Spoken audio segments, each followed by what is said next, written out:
Australia में मैं chef काम करता था तो एक पाकिस्तानी लड़के का मुझे फ़ोन आया कि हमारे घर में एक बेरोज़गार लड़का है, उसको 4 महीने हो गए हैं, पाकिस्तान से आया है और उसके पास जॉब कोई नहीं है। मुझे बड़ी परेशानी हुई कि यार 4 महीने हो गए ऑस्ट्रेलिया में वो रह रहा है और उसके पास जॉब ही कोई नहीं है, क्योंकि ऑस्ट्रेलिया में जॉब का तलाश करना कोई ज़्यादा मुश्किल काम नहीं है अगर आपके थोड़े बहुत वहाँ लोग जानने वाले मौजूद हैं। फिर देखिएगा उस लड़के ने क्या किया। अच्छा, होता यह है कि वो लड़का जो है ना वो किसी के रेफरेंस से मेरा डायरेक्ट वाकफ नहीं होता, तो मैंने जिस लड़के का मुझे फ़ोन है उसे कहा कि आप उस लड़के को फ़लाँ फ़लाँ जगह पे रेस्टोरेंट है अंग्रेज़ों का, यानी कि गोरा मालक है उसका और पे भी बहुत अच्छी है, तो वहाँ पर उसको कल 8 बजे भेज देना, क्योंकि मेरी मालिक से बात हो गई और मालिक ने कहा जी ठीक है, हमें बर्तन धोने के लिए एक लड़के की ज़रूरत है और उसको $16 एक घंटे की तनख्वाह मिलेगी। मैं जनाब उस लड़के को बड़ी खुशी खुशी फ़ोन किया। उस लड़के ने अगले दिन सुबह 8 बजे उस स्टूडेंट को हमारे पास भेज दिया। इसका ताल्लुक था पाकिस्तान के शहर लाहौर से। ये वहाँ पे आ गया, इसने आके पूछा कि मैंने क्या करना है। मैंने अपनी जो शेफ़ लाइन जहाँ मैं खाने पका रहा था, दो मेरे साथ और भी शेफ़ थे, एक मलेशियन शेफ़ था और एक पता नहीं इंडोनेशियन था, तो हम तीनों बंदे कुकिंग कर रहे थे। तो मैंने उनसे कहा कि ये ज़रा मैं लड़के को समझा लूँ। मैंने वहाँ पे मशीन लगी हुई थी जिसके साथ बर्तन वाश करते हैं, यानी मशीन जो है ना वो एक जो आटे वाली ड्रमी नहीं होती, जो जिसती ड्रमी होती है उस तरह की मशीन है। उसको आप उठाएं, आधी मशीन ऊपर उठ जाती है, उसके अंदर बर्तन रख के फिर मशीन ऊपर कर दें, आपने खड़े रहना, मशीन खुद बर्तन धोएगी। कोई ज़्यादा मुश्किल या टेक्निकल काम नहीं है। मैंने उसको समझाया, मैंने कहा बस आपने यही काम करना है, क्योंकि सुबह सुबह का टाइम था, कॉफ़ी और छोटी पिर्च कप पिर्च वगैरह ही वाश करने थे। वो लड़का कहता जी गाली कोई नहीं है, तो मैं फंड देंगा, टेंशन नहीं तुझे लानी। लेकिन जी वो तकरीबन 2 घंटे उसने काम किया और उसकी जो बॉडी लैंग्वेज थी ना उससे लग रहा था कि ये बंदा थोड़ा सा इंसल्ट फील कर रहा है कि जी मैं यहाँ पाकिस्तानी सीनियर शेफ़ हूँ और ये यहाँ बर्तन धो रहा है। हालांकि इसमें कोई बात नहीं है कि मतलब मैं भी बर्तन धोता रहा हूँ, एक अरसा मैंने भी बर्तन धोए थे। ये लड़का जनाब काम करता रहा, उसके बाद मुझे आ कहता बेग भाई मुझे ना कुछ खाने के लिए बना दे, मुझे भूख लगी है। हालांकि तकरीबन 10 बजे थे और खाने का वक्फा होता है 12 साढ़े 12 बजे, लंच टाइम जो रेस्टोरेंट्स में होता है। तो मैंने फिर भी कहा कि आज इसका पहला दिन है, मैं भी ये घर से नाश्ता नहीं करके आया होगा। तो मैंने कहा जी डजंट मैटर, कोई मसला नहीं, मैं आपको क्या बना के दूँ। वो कहता है ये गोरों का रेस्टोरेंट है, मुझे नहीं पता यहाँ क्या क्या कुछ होता है, आप मुझे खुद ही कुछ बना के दे दें। मैंने कहा जी बिल्कुल ठीक है। मैंने उसको फ़िश बर्गर बना दिया। मैंने कहा चलो ये इजीली खा लेगा, और साथ मैंने उसको एक प्लेट में बर्गर रखा, साथ थोड़ी सी फ्राइज़ रखी, केचप वगैरह सारा कुछ रख के। एक उसको मैंने कहा कि जो कोक का कैन होता है वो वहाँ फ्रिज से ले लो और बाहर चले जाओ जहाँ पे वो टेबल वगैरह लगे हुए हैं, तो वहाँ जाके आप इसको खाओ, उसके बाद फिर आप वापस आ जाना। ये अपना जो एप्रन आपने पहना हुआ है कपड़े बचाने के लिए, जो आप बर्तन वाश कर रहे हो, तो वो एप्रन यहाँ पे उतार के रख जाओ। कहता जी ठीक है। ऐसे ही किया, उसने एप्रन उतारा और प्लेट पकड़ी, बाहर चला गया। तकरीबन 1 घंटा हो गया, मुझे भी भूल गया कि वो लड़का वापस नहीं आया। तो कप ग्लास का जो प्लेट्स हैं वो बहुत ज़्यादा उसका ढेर लग चुका था, बर्तन वाश करने वाला वहाँ पे मौजूद नहीं था। एक वेटरेस लड़की है, वो मेरे पास आई, कहती है कि where is a dishwasher. मैंने कहा कि look outside, maybe he is sitting somewhere. वो कहती है कि मैंने सारा देखा, वो कहीं नहीं है। मैंने कहा अच्छा। मैं खुद गया, वो वहाँ नहीं था। मैंने उस लड़के को फ़ोन किया जिसने इसको भेजा था। मैंने कहा यार वो लड़के को फ़ोन करो, वो खाना खाने गया था वापस नहीं आया। कहता होल्ड रखो मैं अभी उसको करता हूँ। इसने उसको कॉल की, उसने कॉल ही नहीं आंसर की, फिर की। बहरहाल वो लड़का वहाँ से निकल गया, बर्गर खाया, निकल गया।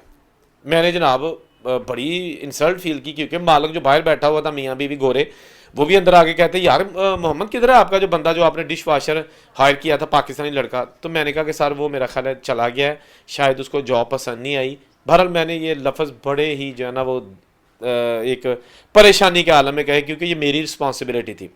तो वो कहता है अच्छा अच्छा ठीक है कोई बात नहीं, मैं इश्तहार देता हूँ गम ट्री पे और कोई लड़का नया हम हायर कर लेते हैं, डोंट वरी। उतनी देर में मेरी बेगम ये वॉश कर देती है। मैंने कहा नहीं सर आप ये बर्तन वॉश नहीं करेंगे। वो कहते नहीं नहीं नहीं आप कुकिंग करो, कोई मसला नहीं, हम करते हैं, हम मालिक जो ना, यहाँ पे ये नहीं होता कि मैं मालिक हूँ या आप मुलाजिम है, ऐसा नहीं है। हमें इमरजेंसी में एक दूसरे का हाथ बटाना चाहिए और कोई मसला नहीं। मेरी मिसिस बाहर बैठी है, वो ये डिश वॉशिंग बड़े अच्छे तरीके से करती है, बहुत अच्छा उसको तजर्बा है, वो करेगी। मैंने कहा नहीं सर ये डिश वॉशिंग आज मैं ही करूँगा।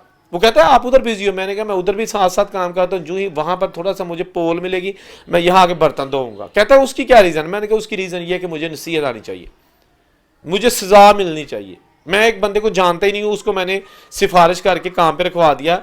मैं तो उसको, मुझे क्या पता था कि वो हार्डर है, मैं उसको काम करना है नहीं करना, उसको घर से खर्चा मिल जाता है, क्या मुझे तो उसकी सिचुएशन का ही नहीं पता, तो मुझे सजा मिलने दो। वो कहता नहीं, अभी मैं वेटरेस लड़की को कहता हूँ बाहर ज़्यादा बिजी नहीं है, वो लड़की आके बर्तन वाश करेगी। मैंने सख्ती से उनको मना किया। वो जो दो शेफ थे कहते हैं मोहम्मद भाई आप हमारी टेंशन ना लो, हम यहाँ कुकिंग कर रहे हैं, ज़्यादा बिजी नहीं है, आप अगर बर्तन ही वाश करें तो जाओ करो। लो जी, मैंने अपना वो कुकिंग वाला काम किया, उसके साथ साथ मैंने बर्तन वाश किए। तकरीबन 1 घंटा लगा के मैंने जितने भी बर्तन इधर उधर पड़े हुए थे सारे साफ़ करके, कि जो सिंक है साफ़ करके ना, तो मैं जनाब आ गया। मालिक एक तो मेरी इस हरकत से बड़ा खुश हुआ कि इसने जो सिफारिश की थी लड़के की, वो अगर नहीं भी काम पे आया या आके चला गया तो कम से कम इसने रिस्पॉन्सिबिलिटी का मुजाहरा किया और ख़ुद उसका काम किया है। उसके बाद फिर जनाब अगले दिन ही ऑफकोर्स बंदा आ गया, उन्होंने गम टी पे इश्तिहार दिया और बर्तन धोने वाला एक लड़का आ गया। उसका ब्राज़ील का लड़का था, वो वहाँ पे आया हुआ था, 1 साल का उसके पास वर्किंग हॉलीडे वीज़ा था। तो वो जनाब बड़े अच्छे तरीके से उसने मेहनत की, बड़ा नीट एंड क्लीन लड़का था, इतना खूबसूरत जवान, उसने जनाब इंसल्ट ही नहीं समझी और उसने काम किया। उसके बाद जनाब 2 दिन बाद मेरा राब्ता हुआ उस लड़के के साथ जिसने सिफारिश की थी कि ये लड़के को जॉब दो। वो मेरा जानने वाला था। मैंने कहा यार चौधरी, वो लड़के का कोई राब्ता होया, कहता यार आई एम वेरी सॉरी। वो लड़का जो है ना, उसका मैं उसके घर गया था, उससे मैंने पूछा था तो उसने कहा जी भाई मेरी शर्म आती है, घर वालों को पता चल गया कि उसे भांडे धोंदा तो वो क्या सोचेंगे। मैंने उसे कहता बड़ा समझाया कि बेटा यहाँ सारे मजदूरी करते हैं, बर्तन धोना मकसद ये नहीं है, मकसद ये कि ये जॉब है, तुम नहीं करोगे 500 लड़का लाइन में लगा वो और करेगा और ऐसे ही आगे फिर आप बंदा जाता है। कहता भाई कुछ भी मैं भांडे नहीं धोने, ऑस्ट्रेलिया में वापस जाना मंजूर करूंगा, मैं इतने भांडे नहीं धोने। बहरहाल उस लड़के ने ये जवाब दिया। मैंने कहा चले कोई मसला नहीं है, अल्लाह ताला उसको हदायत दे और मेहनत करने की तौफीक अता फरमाए। बहरहाल वो जनाब मुझे लड़का मिला तकरीबन 1.5 साल बाद, अचानक ही कहीं मिला तो मेरे पास आके बैठ गया। मैं रेलवे स्टेशन में कहीं ट्रेन स्टेशन में बैठा हुआ था, शायद पैरामेटा बैठा हुआ था। मुझे आगे कहता है कि बेग साहब पहचाना है। मैंने कहा नहीं यार। कहता है कि थोड़ा सा जहन पे जोर दे। मैंने कहा बिल्कुल नहीं दे सकता, मुझे नहीं पता। कहता है कि एक बार आप बुंडाई जंक्शन में जब वहाँ पे रेस्टोरेंट में काम करते थे, मैं बर्तन धोने के लिए आपके पास आया था और मैं भाग गया था। तो मैंने कहा मुझे गुस्सा आया। मैंने कहा अच्छा तो हम मैनू की दसना पे, फिर हम मैनू की दसना पे, गुस्से से मैंने कहा। कहता भाई गल सुन लो। मैं क्या? कहता है भाईजान जब मैंने जॉब छोड़ी थी ना, 4 महीने पहले भी मुझे कोई जॉब नहीं मिली थी, जॉब मिलती थी मैं नहीं करता था और घर आके कहता था कि मुझे जॉब नहीं मिलती। मेरे नक ते किसी को जॉब बहती 4 महीने पहले, और उसके बाद जब आपने मुझे जॉब दी वो भी मैंने छोड़ दी। फिर जनाब उसके बाद मैं तकरीबन 2-3 महीने फिर फारग रहा, तकरीबन 7-8 महीने में फारग रहा और मैं टगे टगे का मकरूज हो गया। हर बंदे से जो है ना मैंने उधार पैसे लिए हुए थे और हर बंदा ही मुझे कह रहा था कि भाई पैसे वापस कर। किसी का मैंने $200 देना था, किसी को 300 देना था, किसी से मैंने $20 लिए हुए थे कि यार मेरे पास जब जॉब आएगी मैं वापस कर दूंगा। कहता फिर यहाँ तक नौबत आ गई कि घर वालों ने मुझे नोटिस दे दिया। वो जो वहाँ सिडनी में रहते थे ना, जिस घर में शेयरिंग में रहता था, कहता मैंने किराया नहीं दिया था 2 महीने का, उन्होंने नोटिस दे दिया कि भाई भंग पोसरा चुक निकल इथों, तू तो काम ही कोई नहीं करता, तेरे पास पैसे नहीं है, हमें यहाँ पे शेयरिंग में सारे रहते हैं, किराया चाहिए होता है।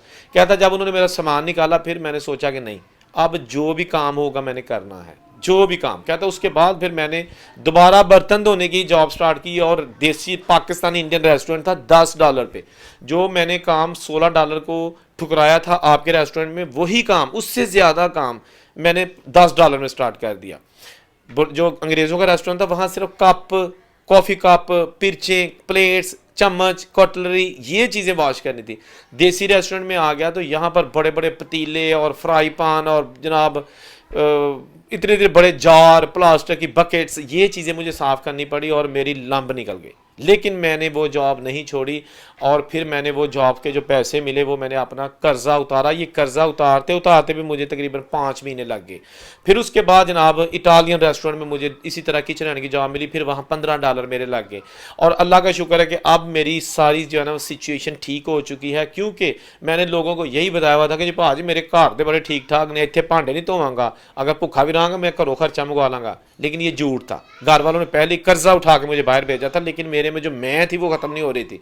तो अल्लाह का शुक्र है, मैं आपसे माफ़ी मांगता हूँ कि मैंने आपको आपके इत्मीनान को ठेस पहुँचाई। बहरहाल अब जनाब मैं बिल्कुल मेरा जो कीड़ा है मर चुका है और मैं अब जो भी काम मिलता है करता हूँ। अल्लाह का शुक्र है मेरे पास पैसे भी हैं और सेमेस्टर की फ़ीस भी मैंने निकाल ली है। ये बात आपको बताने का मकसद ये है कि बाहर जब जाते हैं ना, बल्कि पाकिस्तान में भी रहते हैं, तो मैं जो होता है ना लफ्ज़ इसको मार दिया करें, बिल्कुल मार दिया करें। बहुत सारे ऐसे मुझे यूरोप में लड़के मिले कि जो डंकी लगा के गए थे और जब उन्होंने डंकी लगाई थी ठुड्डे खाए, मारे खाए, एजेंटों के सोटे खाए, भूख प्यास बर्दाश्त की, लेकिन वहाँ जब यूरोप पहुँच गया और पैसे कमाने लगे ना, तो बंदे ਨੂੰ ਬੰਦਾ ਨਹੀਂ ਸੀ ਸਮਝਦੇ। ਮੇਰੀ ਇੱਕ ਲੜਕੇ से बात हुई, वो कहता जनाब ਓਏ ਅਸੀਂ ਜਨਾਬ ਖਾਨਦਾਨੀ ਰਈਸ ਹੈਗੇ ਆ, ਅਸੀਂ ਤਾਂ ਨਹੀਂ ਇੱਥੇ ਜਨਾਬ ਕਦੀ ਭੁੱਖਿਆ ਗਏ, मैं शेयरिंग 'ਚ ਨਹੀਂ ਰਹਿੰਦਾ, मैं तो ਕੱਲਾ ਰਹਿੰਦਾ ਵਾਂ, वो जन पीछे ना पैसे जाएंगे। तो उसी के साथ उसका दोस्त बैठा हुआ था, वो कहता है कि डंकी ला के जो आया स उदों कपड़े तेरे पाटे सन, रुपया तेरे को खान लिए नहीं सी हैगा, आउंदे तो लोगों को कर्जा लिया सी, तू हुण कात भुल गया। लेकिन वो उसको ये बात बुरी लगी, वो कहता नहीं नहीं भाई जो भी सी बहरहाल, मकसद ये बात करने का नहीं कि आप अपना लिविंग स्टैंडर्ड हाई करें तो ये कोई गलत बात है, लेकिन अपना जो किरदार माजी जो आपने किया होता है उसको मत भूलें, मत पर्दा डालें। चोरी पे, डकैती पे, इस तरह के जो क्राइम्स होते हैं उस पर शर्म आनी चाहिए। मेहनत और जो आपकी एक स्ट्रगल होती है ना, उस पर शर्म या शर्मिंदा होने नहीं चाहिए। लोगों को हमेशा मैं अच्छी बातों की तलकीन इसलिए करता हूँ कि हमने भी हर काम किया हुआ है। कोई बंदा ऐसा जो आज बेशक अरबपति बन चुका है, प्लेट में रखकर उसको ना वीज़ा मिला है, प्लेट में रखकर ना उसको नेशनैलिटी मिली है, प्लेट में रखकर ना उसको जॉब मिली है, और प्लेट में रखकर ना उसको तरक्की मिली है। अगर उसकी तरक्की का सफ़र देखना होगा तो उसके पीछे सालों की मेहनत देखें जो कि उसने सफ़र करके यहाँ तक आया होता है, और उसके बाद फिर उसने वो मुकाम हासिल किया होता है। ये तो इस्लाम का भी हिस्सा है कि जी अल कासिबु हबीब अल्लाह, मेहनतकार अल्लाह का दोस्त है। इसमें यह नहीं कहा गया कि जी मुसलमान अल्लाह का दोस्त है या काफर अल्लाह का दोस्त है या फलां अल्लाह का दोस्त है। इसमें मेहनतकार को कहा गया है, मेहनतकश को कहा गया है, वो कोई भी हो, यही लफ्ज़ मेहनतकश कहा गया है। अल्लाह से दुआ है कि अल्लाह ताला जो भी किसी के प्रॉब्लम मसाइल और मुश्किलात हैं वो सब आसान करे। और अगर वीडियो अच्छी लगती है तो चैनल सब्सक्राइब ज़रूर करके बेल का बटन दबा दिया करें, और इसके साथ साथ लाइक शेयर करना मत भूलिएगा। आपके कमेंट्स का मुझे इंतज़ार रहेगा। जहाँ रहे खुश रहें, औरंगज़ेब को इजाज़त दीजिए। अल्लाह हाफ़िज़।